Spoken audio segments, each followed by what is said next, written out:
चांदा भेदा जो असुविधा रहा से गंडगोलटी होता सेटा भी आम 2016 मध्य आम आज को 50-60 वर्ष पूर्वर रामनवमी यात्रा यही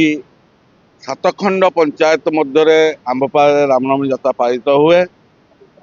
किंतु यही जो 50-60 वर्ष परंपरा को आज आम सब कलेक्टर महोदय मायाधर बेहेरा यहाँ को आंपावासी मान अशांति सृष्टि कले एवं तांकर प्ररोचन काली संध्या 6टार आम सबू कथा मानलु से कहले तुम मेलन पड़िया पूजाटी कर किसी असुविधा किंतु ना ना उभय पक्ष को नहीं आम मान कही किंतु उभय पक्ष बैठक बसला आम किंतु ये कहलु आम खाली पूजाटी करूँ आम मेलन पड़िया आम कौन नाच किंबा आमर जिते फंक्शन सेलिब्रेशन करार बंद करदेलु आम खाली पूजाटी राति करूँ हमको कहले हाँ पूजा करने राजी होते काली राति 8टा बेले पुणी गोटे मिनिट्स गला जे तुम सेटा मध्य करि परिबो नाही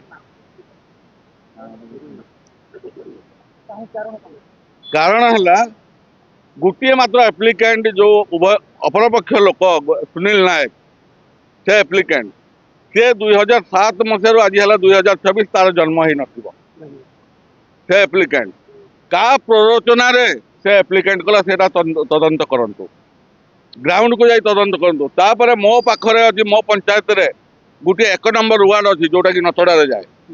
से वार्ड को जानतु से माने प्रत्येक घर जदि न कहिबे जे माने चांदा दियंतिनी ए माने यात्रा संश्लिष्ट नाही एटा ग्राउंड जीरो रिपोर्ट हमको कहले मध्य ग्राउंड जीरो को आम जीवो आईआईसी मध्य जाइतिले से भी तदंत करी आसिले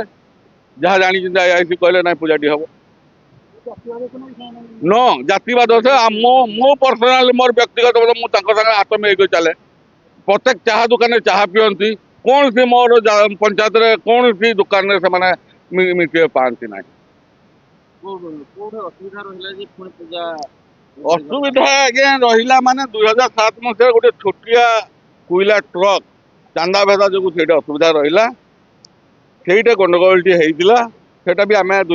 2016 मध्य आम डिग्री पाई सारू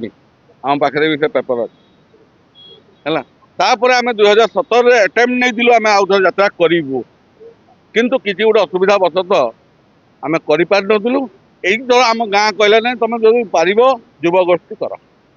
यहाँ गाँ करूनी युवगोष्ठी करू यार मेंबर होती 50 जन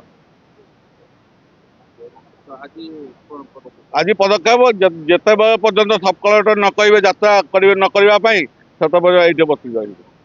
से 21 दिन हो कि मसे हो